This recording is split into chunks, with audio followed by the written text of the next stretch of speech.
All right, Shalom Aleichem Rabotai. Welcome to our Wednesday class. We are up to Hilchot Tefillin. So the next halacha, of course, this is the class of Yalkut Yosef. The next halacha has to do with coming into the Bet Knesset when you already have the tefillin on you. I know it's not so common, we don't see it so much in our community, but you should know that in Israel, a lot of Beit Knesset, before people enter the main sanctuary, there's like a entrance room where people like to put on the tefillin there, and then they go into the Beit Knesset. I'm not saying everybody does it, it's a minority, but people find it important to do. Why?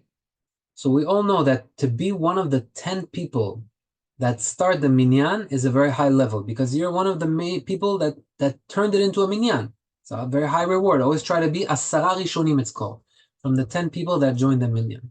However, says the halacha, Yalkut Yosef brings it as well. Steve, Baruch haba. We're talking about walking into the Beit Knesset with the tefillin on your head. Even though there's a great value of being one of the 10 people that first arrived to Beit Knesset, because you're making the minyan, walking into the Beit Knesset with your tefillin on your head is more valuable than being one of the 10. So hypothetically, if you can now be one of the 10, or you could stand on the side, put on your tefillin, now more people, now you're number 15. You're not one of the guys that's completed the minyan. According to the Halacha, according to Yalkut Yosef, there's a big thing with this, and this is a higher level than being one of the 10 people that created the minyan. And therefore, as I said, a lot of Beit Knesset in Israel, you see guys putting on the tefillin outside, then coming into the Beit Knesset. I'm not even talking about those that put on the tefillin at home and come to the Beit Knesset with the talit and the tefillin on them, walking or driving to shul like that.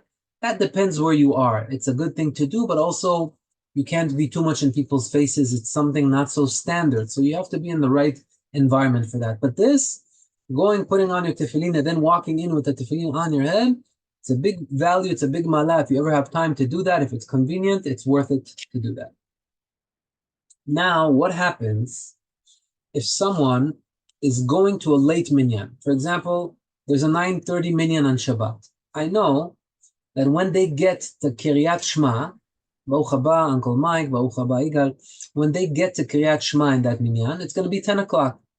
Now, according to what we learned, Mideoraita, from the Torah, let's see who remembers, this was in the test, what is the hour that we need to read Kiryat Shema until? Let's say it's a perfect day, where 6 is sunrise, 6 is sunset. What time is the latest that we could read Kiryat Shema to be Yotzeh from the Torah? The third hour? Very good, Igal. Very good. Well, the third hour, which means 9 o'clock. So we're going to the 9:30 minyan. We're going to stay on the Kiryat Shema at 10 o'clock. What's the solution? In that case, we read Kiryat Shema at home, right? Now, some say maybe this may be a false testimony. What testimony? What am I talking about? In Kiryat Shema, it says, קשרתם לאות על ידיך והיו לטוטפות בין עיניך. You have to put it on your arm and on your head. But I'm reading at home now. At home, the tefillin are not on me. When I go to Kanisa, I'm going to read Kriyat Shema over there. I'm not talking about Shabbat. Yom Chol.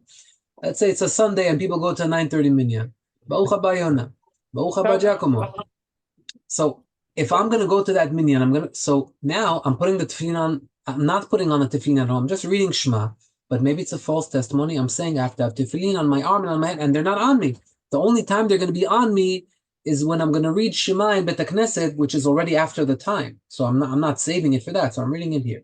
So says the Yalkut Yosef, it's not a false testimony. Why? Because I'm planning on putting on tefillin in an hour when I get to Bet Knesset. So therefore, it's not like I'm lying. It's not like I'm fooling someone. If you do it and then you don't put on the tefillin, so why are you even reading this? I'm planning on putting the tefillin. It's only going to be later. Therefore, that's the recommended thing. Now on Shabbat, by the way, we don't have this even question at all. Why?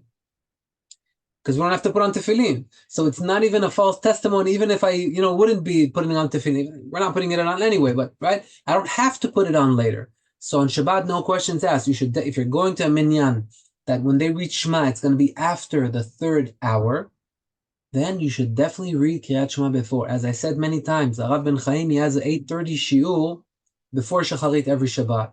His minyan, I think they start Hodu around 9:15. Every time in the middle of the shiur, he says, everybody stop. We have to read Kiryat Shema right now. Whoever didn't say it. Everybody stops. They say the Shema and he continues. Why? He doesn't want to miss this mitzvah from the Torah. So it's a very practical halacha. Have this in mind. When you go to a minyan and they're reading Shema after the third hour, be careful to read it at home before. Some read it, if some are careful to read the korbanot, so in the korbanot, we also have a Shema Yisrael, Hashem Elokeinu, Hashem Echad over there, and then we continue. So some read over there the Kiryat Shema.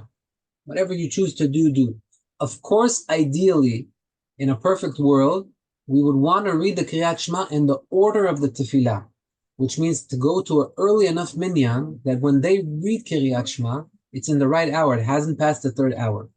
Because according to the Kabbalah, there are different parts of the tefillah that associate with different worlds. These are deep concepts. We don't understand them, but basically, it's like a tower being built one on top of the other. So according to the Kabbalah, Shema is tower number 3, right? We have Baruch Shema, then we have Yishtabach.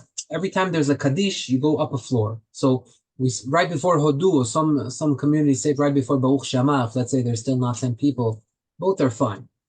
There's one Kaddish over there. We climbed up from floor 1 to floor 2. And then we get to Ishtabach. There's another Kaddish. We climbed from floor 2 to floor 3. Then Baruch Ata Hashem Gal Yisrael, that's already, you reach the penthouse. That's the office, the headquarters of HaKadosh Baruch Hu. You get to Shemoneh Esrei. That's the highest level. So when is Kriyat Shema? Kriyat Shema is in the part before Shemoneh Esrei. It's in floor 3. That's the order. If I'm reading it at home now, it's like I'm building the third floor before I'm even starting with the first and second. But this is Kabbalah. So they say if you're a Mikubal, you'll be careful with that. If you're not, don't think to yourself, no, I wanna be a Mikubal, I wanna read it in the order, and then you miss the mitzvah from the Torah of reading it on time. You wanna be a Mikubal, you also wake up to early minyan. That's but just know that there is a concept where the order of the tefillah is very important. So ideally, that would be the best case. If not on Shabbat, but during the week, try to get to that minyan that reads the Shema on time. All right, now during the putting on of the tefillin, very, very practical. I discovered this at a very late age, and chaval, so hopefully you guys knew this, but in case you didn't, there's a minimum of a kavanah that we have to have in mind when we put on our tefillin every morning. So what's the minimum kavanah? The minimum kavanah that without this, you're not even yotzei yedei chovah. This is the minimum of the minimum, right? That you have to have in mind that you're doing this for the mitzvah. Hashem said to put on tefillin, so first of all, I'm doing this for the mitzvah of tefillin. And it's also recommended that you have in mind 2 things. Try to at least keep these 2 things, which is 1, remembering Yetziat Mitzrayim, putting on the tefillin, Hashem, I remember Yetziat Mitzrayim, and 2, that I'm aware that Hashem, you have the power to control the world, ba'ilyonim u'vatachtonim, that's how they say it in Hebrew, the upper worlds and the lower worlds, but whatever it is, Hashem, you're a master of the world, you're in control, and I remember Yetziat Mitzrayim, and then say that bracha on the tefillin. By the way, if you read the L'Shem Yichud, just like there's before every tefillah, before the tefillin, there's always the Shem Yichud. If you read that, you're covered. Already your words said all the kavanot that you need to say, it's already in there. All right? Steve is going to say, is it, yeah, that's usually the last line of the L'Shem Yichud. Recommended to read the whole thing. But if not, if you're in a rush, if you're about to miss a Kaddish, you want to put it on quickly, all right, Yetziat Mitzrayim, Hashem, you control the upper worlds and the lower worlds, boom, you put on the tefillin, and you continue from there. All right. There's another kavanah, again, this is not that if you don't have it in mind, you're not Yotzei Yedei Chovah, but you should know that really we put one tefillin here, it shouldn't be on top here in the middle, right? It's supposed to be here. Why? Because it should be against our heart. The left side is the heart. And one in the head. What's the idea behind this? That we say that we want our neshama and we want our heart to be servants of Hashem. So the neshama, whoever doesn't know, the neshama is in the head and this is the heart. Meaning we want us all to be servants of Hashem. That's why it's put in those places. So to have that in mind is a good thing as well. But sometimes when you try to remember too much, you miss out. So I always put the emphasis on remembering this is a mitzvah. We want to remember it's Yetziat Mitzrayim, which usually we do, because even if you didn't remember it right when you put on the tefillin, but later on you could also remember it. Meaning, don't say, oh, I didn't have that kavanah when I was putting on the tefillin, let me take it off, put it back on it. It's not like that. If it's on you, okay, now you could had that kavanah in your mind, and you're covered. You did what you need to do. So you have the whole time that it's on you to have those kavanah. It's best to do it in the beginning so that you don't forget. All right, so what comes first? Why do we put the hand first and then the head first? Anybody know? Ziv, sorry, can I ask a question? Bechavod. So, Fine. if does saying Shema, the last paragraph about Yetziat Mitzrayim, Right. does that count as having the kavanah for when you have this tefillin on? You're verbalizing. If you have the kavanah that, oh my God, I'm remembering Yetziat Mitzrayim, then, Baruch Hashem, you did your job. Yeah, you had the kavanah of Yetziat Mitzrayim. But what happens a lot of times, we're an autopilot. Shema Yisrael, hopefully we had the kavanah when we said the Shema. Then you read, you're so used to reading, you may miss out on that kavanah. But if you have that kavanah, then you're covered. You remembered Yetziat Mitzrayim, you're all set. Yeah, it's a good point that you're mentioning. Yetziat Mitzrayim is something that is mentioned many times a day in a Jew's life. The question is, how many times does he have the kavanah behind it, right? So that's why the Hashem Yichud is so important. The Hashem Yichud is like setting our mindset. Hashem, take my kavanah to where they need to be, so that I'm set. I needed to have in mind whatever I need to have in mind. So thank you for that question. So back to our question. Our question was, why do we put on the tefillin of the hand before we put on the tefillin of the head?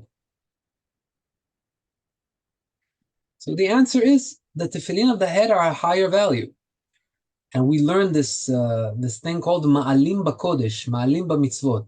We asked, why do we put on the talit and then the tefillin? Because the tefillin is higher. So first talit, then tefillin. In between the tefillin, the hand and the head is also a higher value. And therefore, we step up to it. We save that to the end. Now, what happens if by mistake, when I came to pull out my tefillin of hand, I pulled out my tefillin of head, or not even pulled out. My hand made contact first with the tefillin of the head. What do you guys think? Do I put it on or do I go back to the hand? Yes, you put it on. You have to. Why, Giacomo? Because you brought it. If you touch it, it's the same concept as the tzitzit and tefillin. Whatever you touch first, you have to put it on because you're giving respect. Fantastic. What you're saying is absolutely right regarding the tzitzit. However, I'm happy you remember the halacha regarding the tzitzit. That's why I'm asking this question. We're not going to bring you standard, there's a difference. With tefillin, even though I touched the head by mistake first, I shouldn't. As Giacomo said, we're not allowed to pass on the mitzvot. So you should be careful to touch the hand first.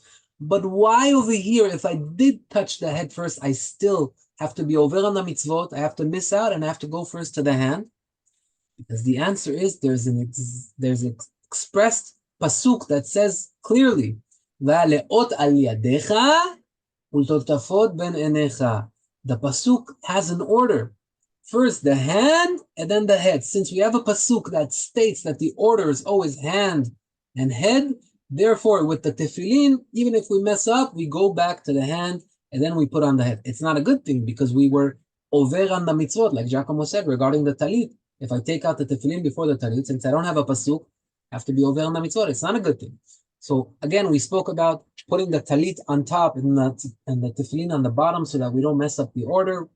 Same thing with your tefillin. Always remember, some people put the head on the bottom and the wash and the yad on top. That's a possibility. But if you put them side by side, okay, just have a steady side where your tefillin of hand are, so that you always remember, I'm going to that area first. So tomorrow morning, when you open your talit bag, your zipper, let me show you mine so we get a live example. I open it up. For me, it's always on the left side. So I open up my bag, and I know I always go left. On the left side over here, I don't know how much you could see. On the left side, this is where I put. So I always know. So even though they're one next to the other, my hand always makes contact first with the left. Try to be careful with that because you can be transgressing the mitzvah over al mitzvah, passing over the mitzvah. But even if you did, you still go back to the hand. All right. However, he does say that if by mistake you took out the head and you already put it on, and then you said, oh, what am I doing? I completely forgot. I should have put on the hand first. Oh, I made a mistake. In that case, you do not take off the head and then put the hand on the head, because you already were yotzei de chova of the mitzvah of the tefillin of the head. So removing it now is not going to get you anywhere. You already did it first, game over. So now you could just add the tefillin of hand. Now, what happens if someone was in a rush? As we said before, he has a kaddish or whatever it is, and he came and he said, oh, quickly, here, I put in my tefillin. He does what he is. Then after that, he remembers, oh my God, I never said Asher Kiddishanu b'mitzvotav v'tzivanu la'aniach tefillin. I never said the beracha. Can I fix it? Can I say the beracha now, or did I miss the train? So let's take an easy example. I'm eating an apple. I took a bite. I chewed it. Delicious. Oh my God, I didn't say beracha borei pri ha'etz. Can I say it now? Yeah, you can say it. Why? Exactly. Why? That's true. Why? Because I'm still enjoying the apple. It's not like I finished with it, I lost the bracha. Okay, there's another bite coming. Same thing with the tefillin. I'm still enjoying them. The talit, halacha is the same for talit and tefillin. They're both still on me. And therefore, if I forgot to say bracha on the tefillin, what do? I can say the bracha as long as it's on me. All right? As opposed to food. When food finishes, I cannot say another bracha. But as long as I'm eating it, I can. Same thing with the tefillin. Ziv, I know that Ashkenazim, they have two brachot, one for the rosh, one for the hand. Yes. If you, let's say in the middle, you didn't say it al yad, and you still didn't put on the rosh, do you say that second bracha, or we never say that second bracha? I'm not sure what this case that you just mentioned, but there is a situation where we do say the bracha, is if we did an hefsek. We're not supposed to talk between tefillin of hand and tefillin of head. And then we put it on. However, if in the middle someone said, Ilan, yes, oh, I spoke, I shouldn't have spoken. Now you put your head and you say, Ashker Kiddishanu al mitzvat tefillin, like the Ashkenazim. So, lekatchila, we don't do like the Ashkenazim, but if we spoke in between, then we say the second bracha like the Ashkenazim. Does that answer your question? This is what you asked? Yeah, but if we forgot the bracha to begin with, then we just continue with la'aniach tefillin, I'm assuming, but I don't know. If you forgot the bracha and then you remembered after the yad is on you? After you already started doing the yad, and you remembered that you didn't say the bracha. It seems from the Yalkut Yosef, as long as the tefillin are on you, you could always say that beracha. Oh, you're saying maybe I should just say it when I put on the head and then skip that mitzvah? Yeah. Interesting. I don't remember seeing anything like that.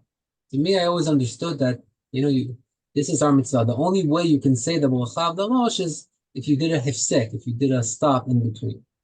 But maybe I'll look into that, see if someone talks about that. It's a good question. So let me see if I understand correctly.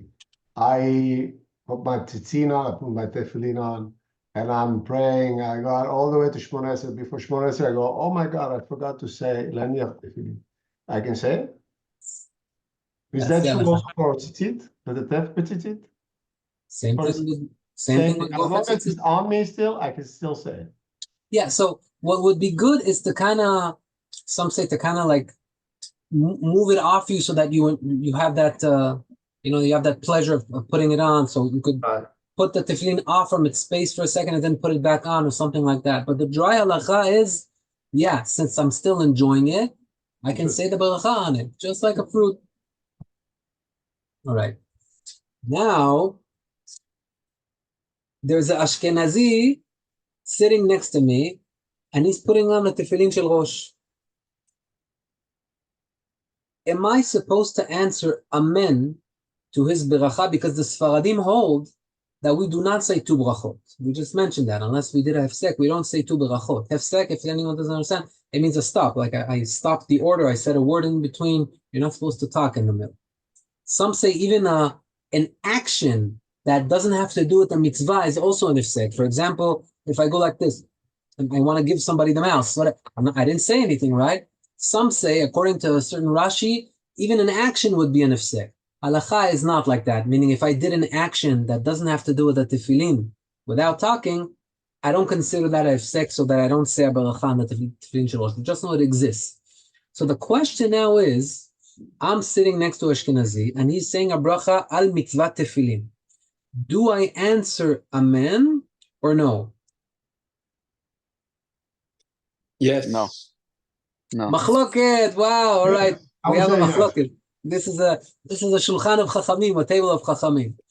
So the Ashkenazim, you should know, even though they hold that we should say amen to the tefillin shel Rosh,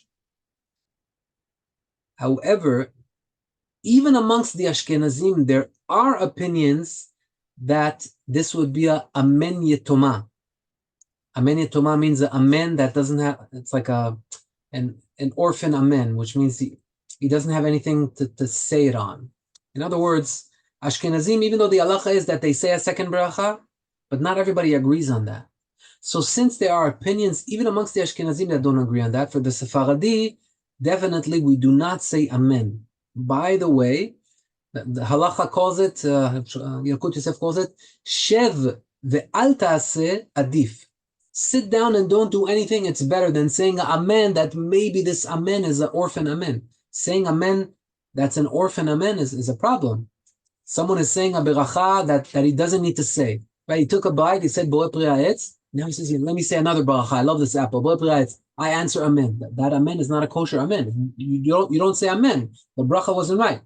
Same idea with this. Better not to say the amen. Not to say that if you said it, there's definitely a problem.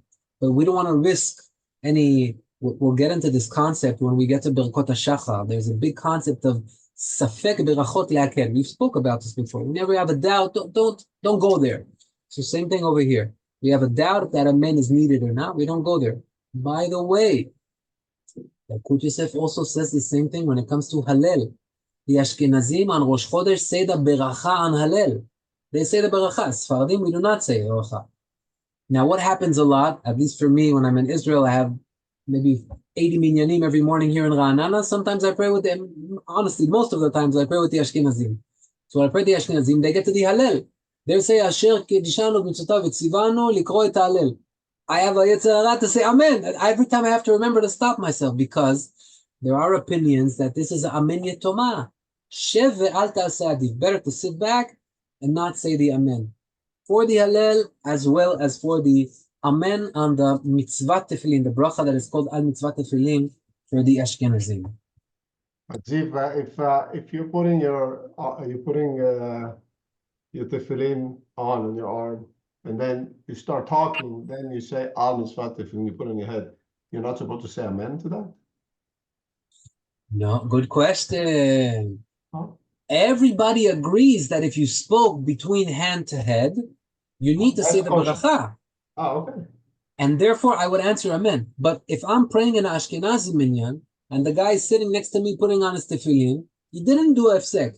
He put on his hand. That's how they do it every day. They say al laniach tefillin. Then when they put on the head, they say al mitzvah tefillin. Every day, automatically. That bracha, there's not a consensus on it. Therefore, for us, the Sephardim, we do not answer amen. But of course, if someone needs and requires that, the Sephardi halacha requires him to say that bracha. Therefore, as a Sephardi, I would answer amen. Good question. Ziv, is it considered like an isur to speak after you put your yad until you put rosh, or Of course, you're not supposed to do that. Yeah, it's an isur. it's Isur an ledaber. isur? You're making yourself saying a bracha that you don't need. That the bracha al mitzvah tefillin is not a bracha that we need to say. If I do that, then I have to say it again. Why put myself in that situation? Okay. All right. So here, the next halacha that I wrote down, we already kind of mentioned it in between. The halacha that I wrote down here is a maaseh, is an action in ifsek, which means I didn't speak, but I just moved something around. So as the Yalkut Yosef brings down, even though an action, certain opinions hold that it's an ifsek, but better not to take a risk of saying a bracha because maybe it's not an ifsek, maybe the halacha is not like Rashi. Rashi says that if I'm let's say putting on tefillin or something like that, and a guy comes and asks me for tzedakah, and I give him the tzedakah, now according to Rashi, you have to say another bracha. You had a physical, but I didn't say a word. No, that's what Rashi holds. But it's not a consensus. Not everybody agrees with him, and therefore la halacha. If I already did an action between hand and head, action is anything that does not have to do with the tefillin. Anything, moving a chair, whatever it is, unless you move the chair so that you could sit down to put on the tefillin or whatever, but anything that doesn't have to would be an action. So try to avoid that. But if it happened, b'diavad, as long as you did not speak, you do not have to say another beracha. Okay. Now regarding covering the tefillin shel yad, some have a natural cover. There's like this plastic layer that we put on top of the tefillin shel yad, right? It should be covered. Where did that come from? What's the source of that? Does it need to be covered? So we should know that halachically, there's no obligation to cover the tefillin shel yad while we're saying the beracha. But it is a good custom, according to the Kabbalah, even if you don't have that plastic box, let's say it fell off and your tefillin are exposed right now, it's good to put the talit on so that when you're saying the beracha and the tefillin, according to the Kabbalah, it needs to be covered. Now, we're not saying that that's the halacha, but the Yalkut Yosef says, unless you're a mikubal. If you're a mikubal, it's a different question. But most of us, we go according to the pshat, according to the Yalkut Yosef. So in that case, it's good to have that custom to cover the tefillin while we are saying the beracha. What is the hint? There's a hint in the pasuk. Vaya leot al yadecha. Vaya leot al yadecha means there should be a brit, a covenant on your hand. So Chachamim say, on your hand and not for others, meaning it's yours. The mitzvah of tefillin is only yours. So that's a hint. Cover it. It's only for you. Don't let everybody see. So a lot of mekubalim, you see when they put on the tefillin, you don't see it. They're under the talit. They're doing the whole action. That's the best way. If not, at least some sort of cover. Try to have that. Now, what about those that cover? Steve, Yeah. Steve, sorry. I've seen people take off that plastic and then say the bracha and then put it back on. What's behind that? Why? I'll tell you what's the source of that. It's a good question. So some hold that plastic is a hefsek. It's like I'm saying the bracha on something, but it's still in the bag. It's still covered. The tefillin are not exposed. What is it? That plastic cover is not part of the mitzvah. The only reason we have that plastic cover, and notice we have it on our hand, but not on our head. Why? Because the hand is located in a place that it gets scrubbed with your body, with the talit all the time. We're worried that the corners of the tefillin are going to get rounded. And if your tefillin have a round shape, they're not kosher. It has to really be like a round shape to be not kosher, but still, we are concerned to ruin the perfect angles of the tefillin, and that's why we put that cover on. But if you notice, that cover always has a circle within it on top. Now, something that circle, maybe it's there so that the tefillin are breathing. That's not the reason why that circle is there, the empty circle. It's because once there's contact, visual contact with the tefillin underneath that hole, then it's not considered like it's covered. You could still see the tefillin.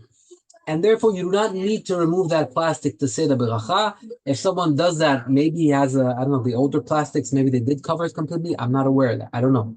Maybe he does it because of that. Maybe he's not aware. Maybe he wants to be machmir, that he wants to see his whole box. But halacha lemaseh, if you have that box, and this is what I have a box that has a hole on top. All the ones that I see have a hole on top. So you tell me if yours doesn't. But from what I see, it has a hole on top, and therefore... Well, mine does. I'm just saying others. I've seen it, yeah. you know? So we don't have a problem with that. We don't have a problem with that. We could keep it on. Okay. Next halacha. Okay, we should know that according to the Shulchan Aruch, the order of the tefillin is not like what we do practically. What does he say? He says, just put on the hand. And then before you do the 7 wraps over here, put on the head. This is what the Shulchan Aruch says. We don't follow that halacha, but that's how he holds. Why? What's his reasoning? He says, because the main part of the tefillin is this. This is not part of the obligation. This is, an addition that we do is important, but the obligation is here. So first finish with this obligation, move to this obligation, and then do the extras. That's how the Shulchan Aruch holds, right? So let's read this. So his concern is that it's going to be an hefsek. I'm sorry, guys, you didn't tell me, we passed the time. Let's just finish this halacha. The halacha is that he's concerned that if I'm doing an extra action that doesn't have to do with the mitzvah, it's just an addition, maybe it's going to be an hefsek, like we said, that Rashi holds that when you do something that doesn't have to do it, no. La halacha, we don't hold like that, since it's also part of the mitzvah, and also, if I don't do these straps well, this is going to be loose, it may fall down, it may be uncomfortable, and therefore I can completely finish this part, and then put on the tefillin should head. However, the only case he says that you should do like the Shulchan Aruch, put this and then do the wraps when you are about to see to be losing kedusha or kaddish or something like that.